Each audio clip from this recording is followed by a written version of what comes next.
Welcome everybody to our little show, our nightly show. That's not true.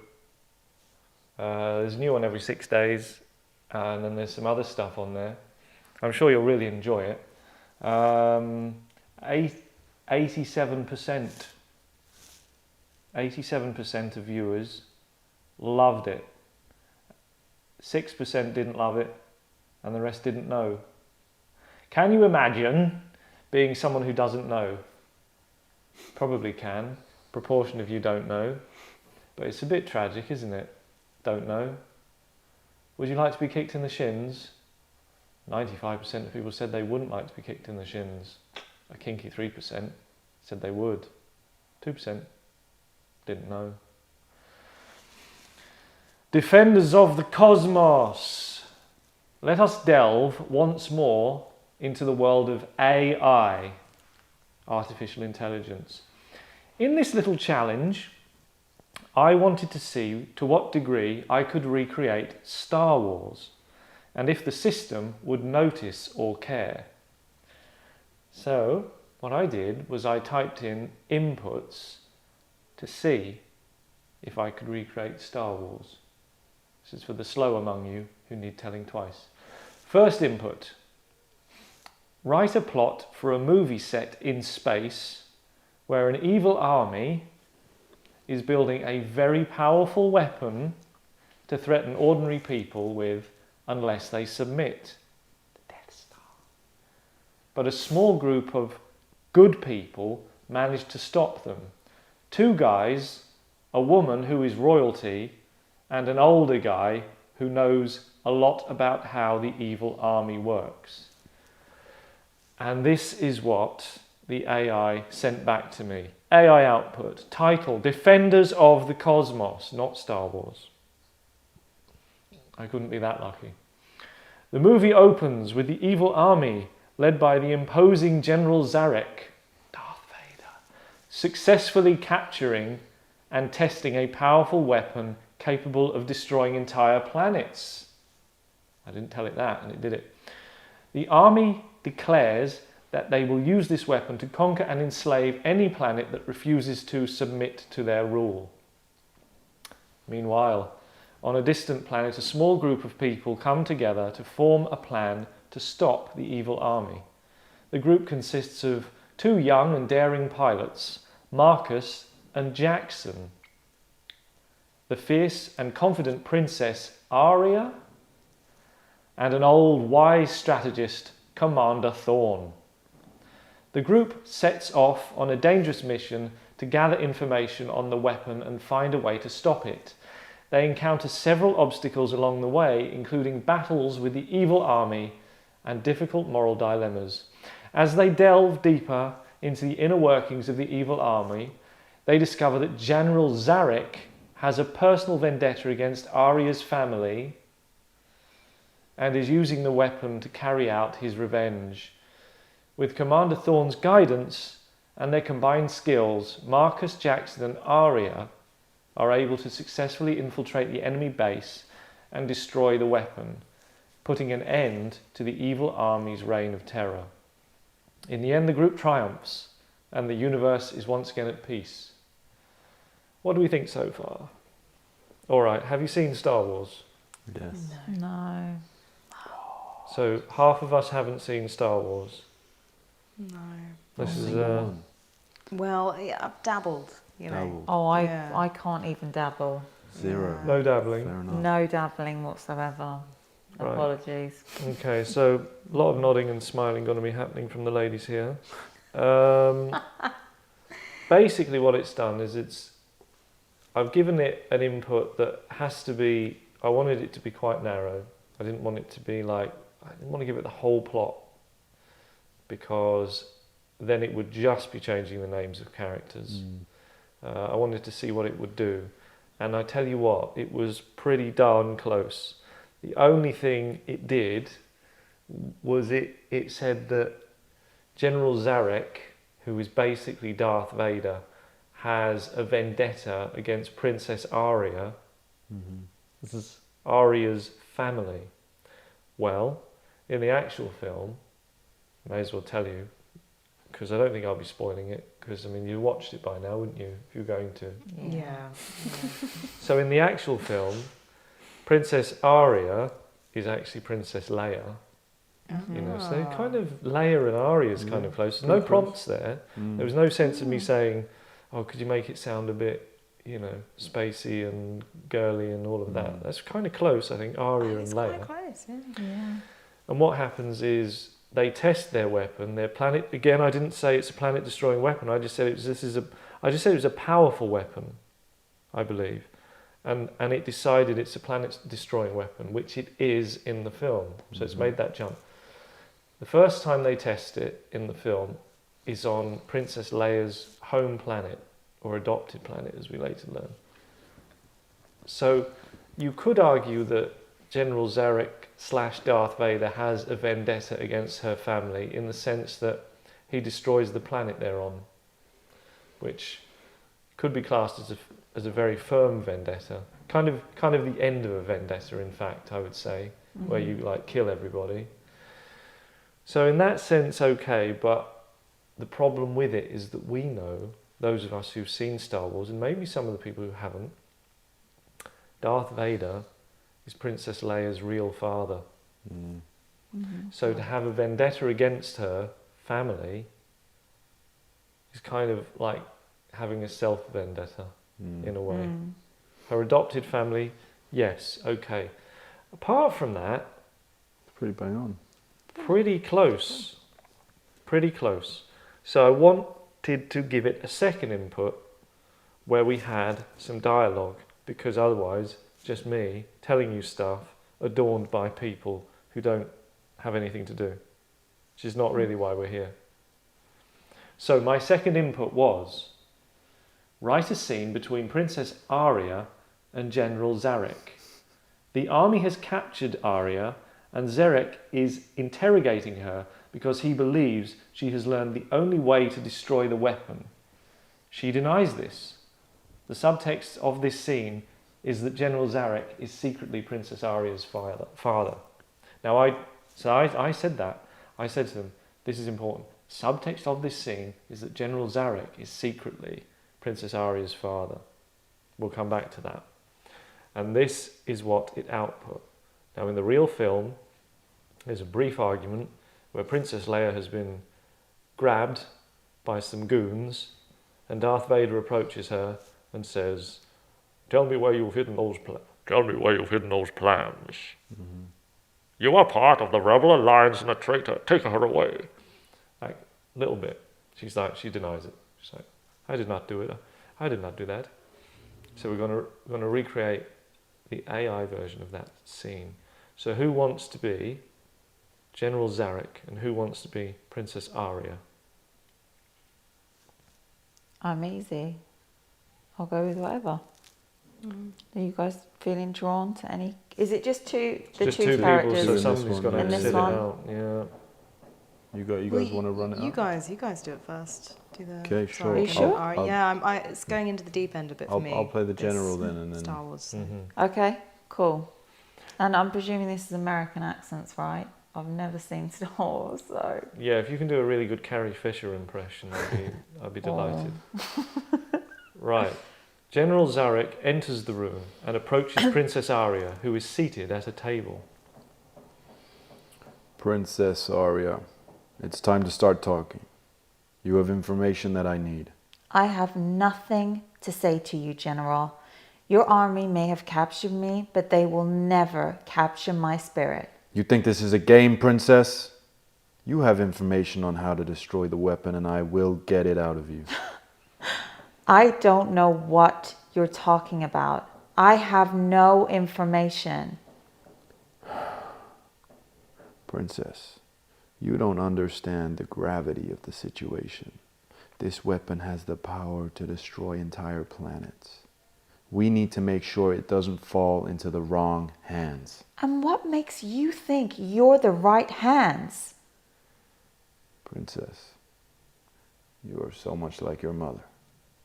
Stubborn and headstrong. She always refused to see reason as well. What did you just say? shouldn't have said that. What are you saying? Are you my father? Yes, princess. I am your father. How could you do this? How could you lead this army, threaten innocent people, and turn against everything that is good and right? I had no choice. I had to do what was necessary to protect our people. By becoming a monster? By destroying lives? That is not protection. That is tyranny. Princess, I wish things could have been different, but it's too late now. We are on opposite sides. Not for long. I will stop you. I will find a way to destroy that weapon, and I will bring an end to your reign of terror. General Zarek nods, then exits the room as Princess Arya stands firm, her resolve unwavering. Wow. Discuss. Okay. For So- AI, that's pretty good. Yeah, it's For on an it's on a AI. level, isn't it? It's on a Yeah. level of It's coherent. It's coherent. Yeah, Yeah. coherent. Yeah. we've seen this kind of scene many times before. Yes. Yeah. And so it knows what it's recreating. Yeah. It understands what will make someone tearful. It understands what will make someone defiant. It understands very much so what would make a man sigh. Okay. And with every line, it's giving the actor so much, with the voice trembling, looks away, nodding, like every line there's a little action to go with it. Yeah. So actors It's who a can't director too, really. this really AI. think for themselves. Nailed one of the well lines. served. It nailed one of the lines. Yeah. Yeah. Yeah, and that's where I had a specific problem. Why did I have a specific problem? Because I said to it, I told it at the bottom of my second input, the subtext of this scene is that General Zarek is secretly Princess Arya's father. Was not subtext. There was no subtext, No. and there was, in the end, There no was no secret. secret. There's no secret. But your mother was a bit like that. Are you my father? Yes, I am your father. So this is the problem with AI at its current ability. It's okay to write a standalone scene potentially, but if you plotted a film and then went scene by scene, you would find that it was tearing down your plot Yeah. throughout because it's saying, "Oh, give it," the cat's out the bag all of the time. Yeah. You can't yet. I mean, maybe I'm being unfair. Maybe I needed to fine tune everything, but you can't get it to just give you a little bit of a hint of something. He needed to say something. If he needed to say anything at all, he needed to say something very subtle that she wouldn't pick up on. Not, "Oh, your mother did this." Like, what? Just like your mother. Yeah.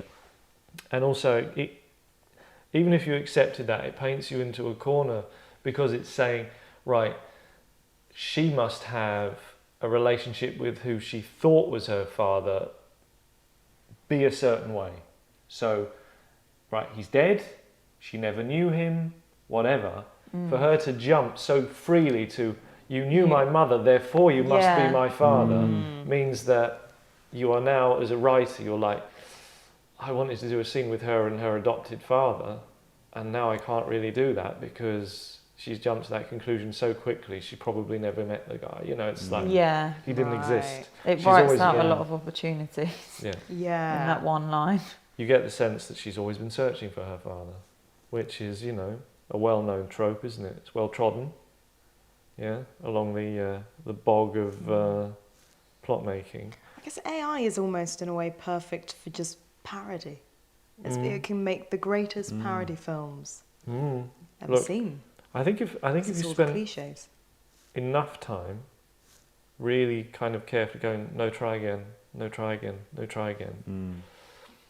But then, I mean, for someone like me who can write well, a lot, and like really quickly, there's no value in that. But for most people who have to like think really hard and who like are daunted by a blank page, because you hear about this, writer's block. Yeah, well they go, oh, I don't know what to write. What? Just start typing. What are you doing? So for those people who spend 5 years writing a book, what are they doing? What time do they get up in the morning? For those people, the name of this is also very akin to Guardians of the Galaxy. Defenders of the Cosmos is pretty much just using a thesaurus. Yeah, literally. On that title. Yeah. I mean, yeah, you wonder at what point you're kind of bouncing into copyright law. Yeah. But for the sake of this, we'll put up with it. We'll go along with it. So, I'd score that scene a C-, only because it really screwed up on the subtext and the secret thing. It just went, no, I'm not doing that. It's going to not be secret, and it's not going to be subtext. It's going to be text. So, what we will do is I'll say, okay, let's try another scene. So I didn't want to just keep repeating the scene and fine-tuning a single scene. I wanted to go, what is another famous scene from the movie Star Wars, and see if I could get it to write that scene. So my third input was as follows. Write a scene where Marcus and Jackson, who are Luke Skywalker and Han Solo, along with Jackson's furry alien friend, Chewbacca, disguise themselves as soldiers in the evil army to rescue Princess Aria. Immediately, there is romantic interest between Aria and Jackson. Marcus is secretly Aria's brother, but neither knows this, so don't mention it. I don't think I could be more clear. No. Yeah. Obviously, when I wrote that input, I was a bit disappointed with how it let my previous secret out of the bag. Fair enough. Yeah. No stuff. Fair enough. You can understand me in that situation. So we have, in this scene, for you to perform, and maybe I'm in it too, we have alien friend. He doesn't do much. We got Marcus, and we've got Jackson, and we got Princess Aria. So you can stay as Princess Aria, or you can abdicate if you want to be something else. I'm happy to be alien friend. That's a shame. You wanted that? It's a good role. Yeah, always wanted to play alien friend. You can have it. Alien friend. You can have it. I'll have one of those. Choose. I will be Marcus. You want to be Jackson or do you want to be alien friend? You can have it. Could I be alien friend? Furry Yeah. alien friend? Thank you, Dad. But do it well. No, I'm gonna. It's a big moment. It's a big moment. Yeah. Yeah, that's what I'm here for. Am I Princess Aria? Yep. Yeah. Okay. Too slow. Who did you say you were? Marcus. Marcus, yeah. Okay, so I'm Jackson. Fine. I'm Harrison Ford. Okay. Many a time people have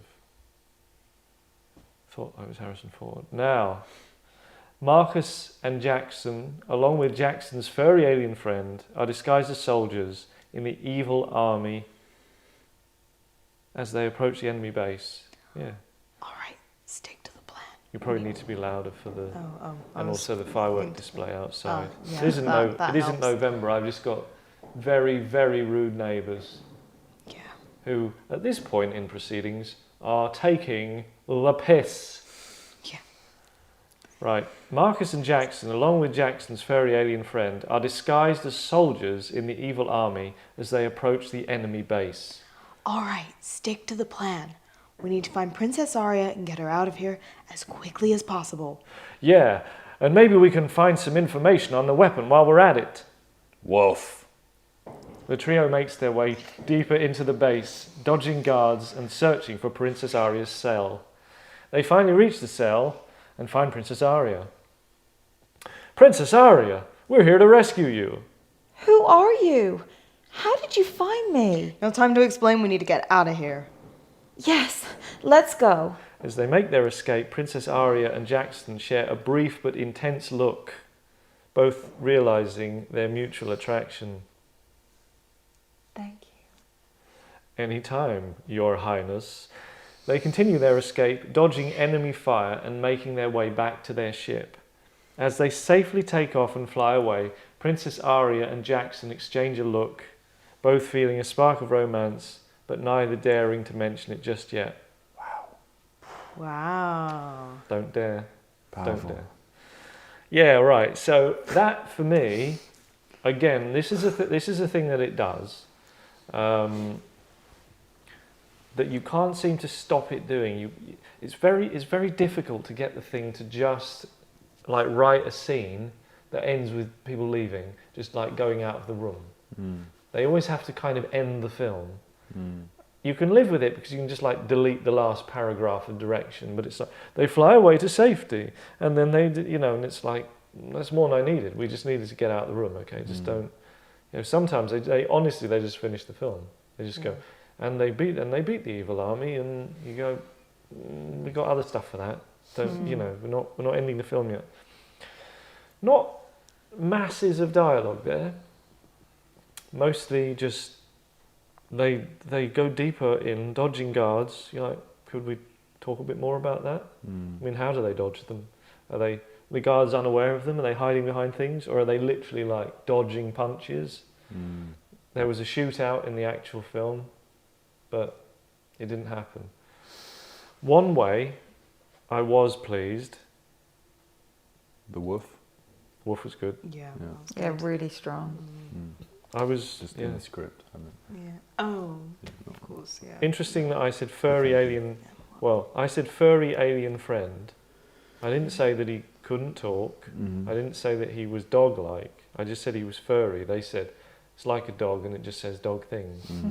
Doesn't bring anything else. Nods in agreement, so it understands what has been discussed and just woofs, which isn't very different from Chewbacca. So he makes his Chewbacca noise, but they all go, oh yeah, but let's not talk about that particular theory right now.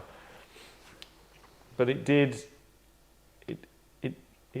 mention the brother and sister thing because I told it not to, and it obeyed me this time. Yeah.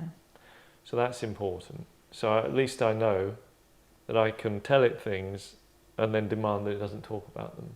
So it will keep my secrets if I say, look, really seriously though, don't talk about this. The value of that is probably really low overall. So I thought, okay, so we've done a version of 2 scenes.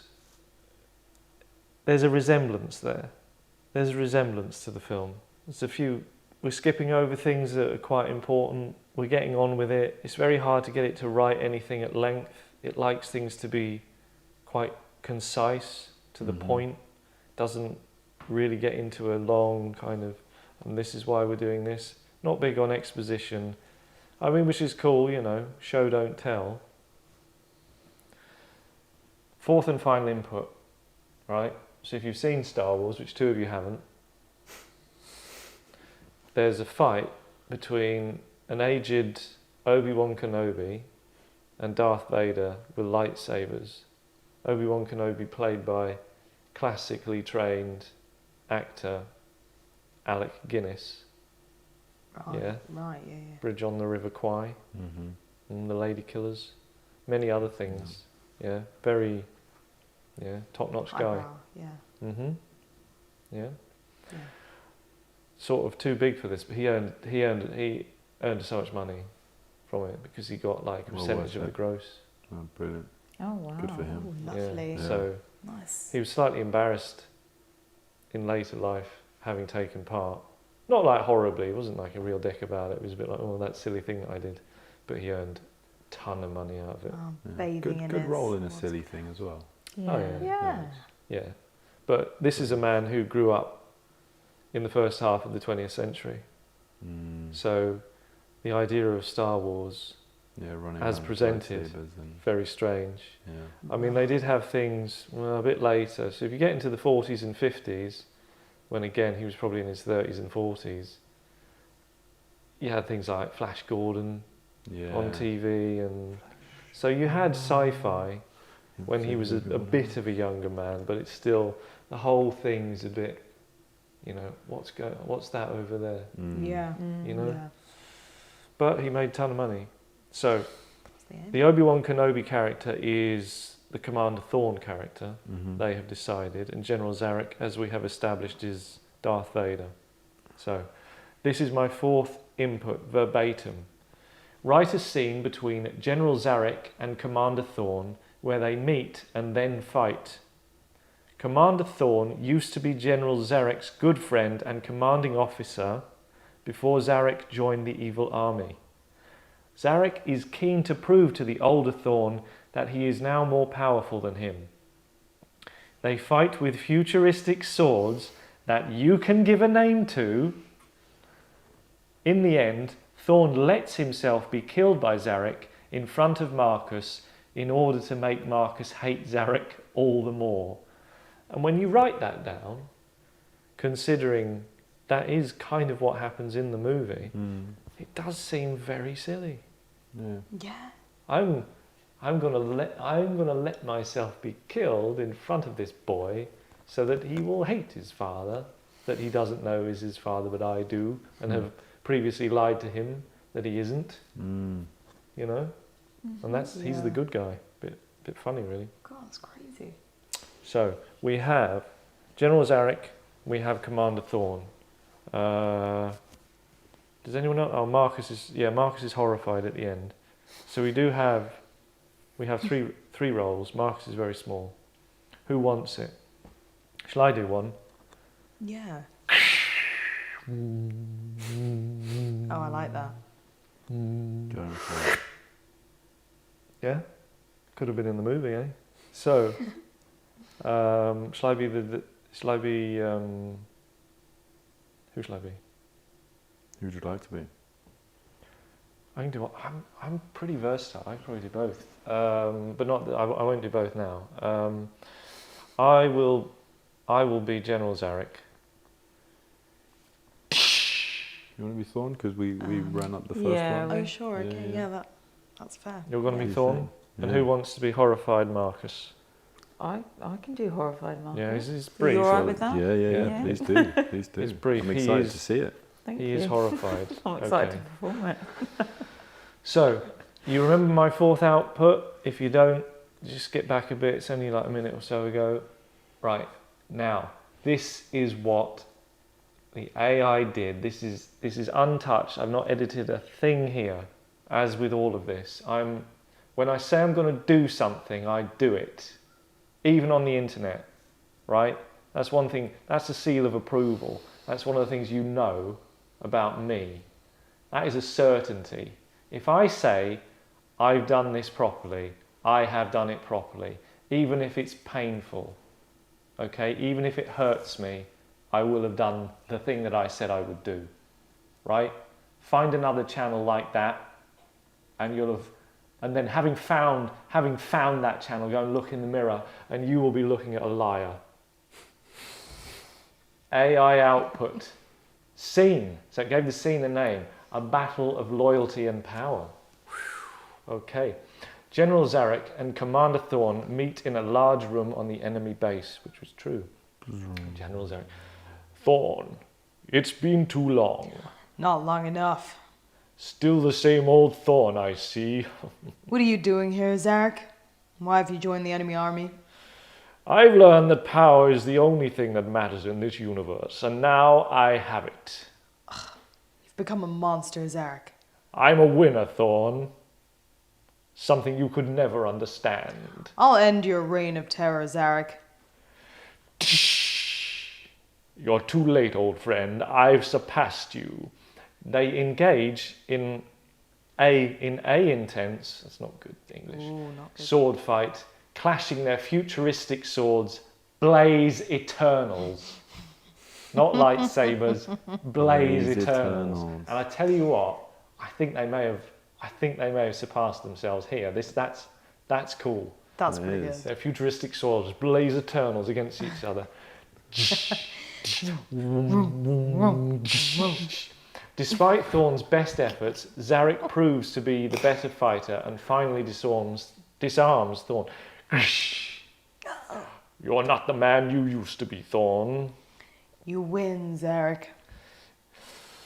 Goodbye, old friend. Just as Zarek is about to strike the killing blow, Marcus bursts into the room. Thorn! Marcus, my boy. It's good to see you one last time. With a final effort, Thorn lets himself be killed by Zarek in front of Marcus. Is that an effort? Letting yourself be killed? Okay. Thorn! No! Say hello to your friend in the afterlife, Marcus. Marcus picks up Thorn's sword and vows to avenge his death by destroying General Zarek and the evil army. Okay, so that's another example of AI going too far at the end there, because I didn't say he picks up a sword, and he's picked up a sword and made a vow. I mean, you either do it. I mean, it's not like, no, I will kill you, and then nothing happens. I mean, it's like one day I'll kill you. You know, it's a bit weird, but I've got to give them credit for Blaze Eternals.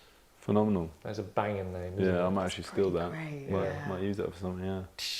The Blaze Blaze Eternals. They're Eternals. wielding their Blaze Eternals. That's a cool name. And I tell you what, in many ways, quite similar to that original scene, because it wasn't killer dialogue. You could tell Alec Guinness was a bit like, you know, you're only a master of evil, Darth. You know, it's not killer. So I think they're kind of on the money there. So there you are. What grade would you give it? I like how you went Arnie on the last line as well. That was probably happened subconsciously, but Yeah, it's very. You went Arnie on the last line. Well, I couldn't. Good. I couldn't do it. Yeah. No, yeah. And they didn't ask Tough me to when do you- that. Yeah. And really good noises on the sword fight. It was- So much. Yeah. Yeah, I was like, I'm I think really- you might have watched the film. yeah. Because I I think I wouldn't might have know been able Blaze to. Eternal or two, yeah. You absorb it over the years. I Yeah. It imagine. was like a lightsaber versus a paperclip. Well, that's... It was good. Yeah. Good choice of That's sound. kind of how it goes. Yeah, tink, tink. Yeah. I think that's better. You think it's better than Star Wars? No. I think that's better than the previous scene. Yes, I think it's an upgrade. that was the tightest. Yeah. That was the Yeah. tightest. I like as well that it said, and strikes the killing blow. I thought that was a nice Yeah. way to put it. Incorrect The grammar. Hmm? Incorrect grammar. Yeah, Oh, that the was A, fun. yeah. A Bad. intense. Points taken away. Surprising, Oh, really. good. Unless that's something Americans do that Yeah, we're I unaware thought that. of. Could Basics, that be isn't it? American? That I is think a so. intense. That's an intense. It's not No, good. they'd still say It's not and, good. wouldn't Even if they did do that, they'd be wrong. they? Yeah. Like all their spellings, Yeah. lazy spellings. Why would you put a U in colour? You know, Yeah. I don't know, but you do, so you can do it. Yeah. So- Aluminum. That one. Which one? Aluminum.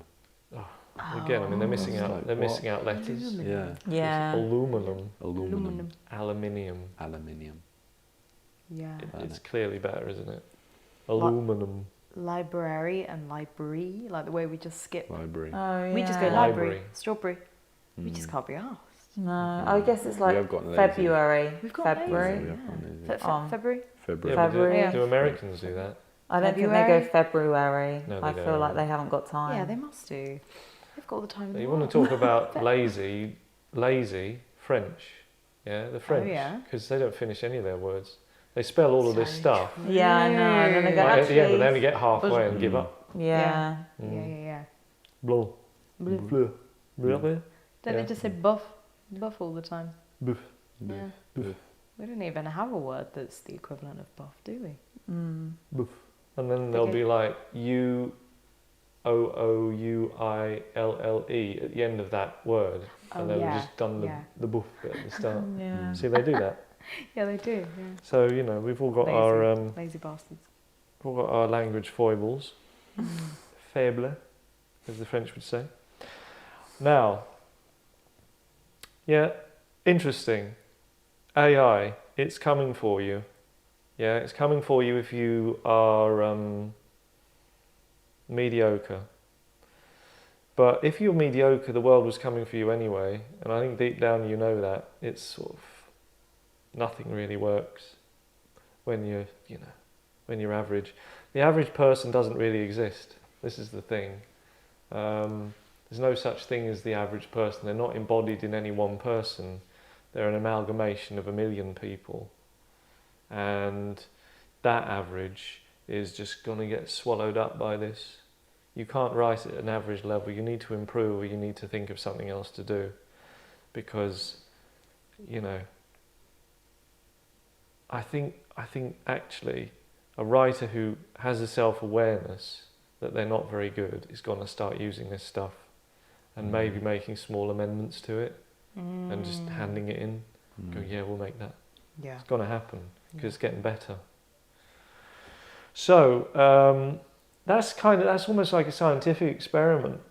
And if you're stuck with it, you might go, oh, that's kind of fascinating. Because sometimes being fascinating is good enough. Yeah? For me, imagine if everybody you met was fascinating, what a life you'd have.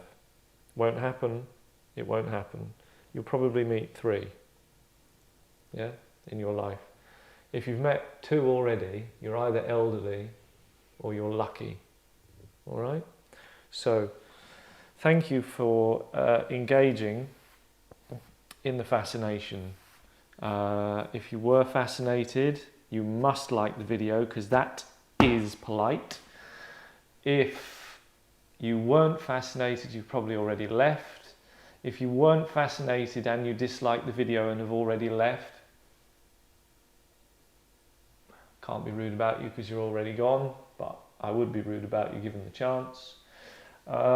Subscribe to the channel because, again, it's drilled into me that that's such an important thing.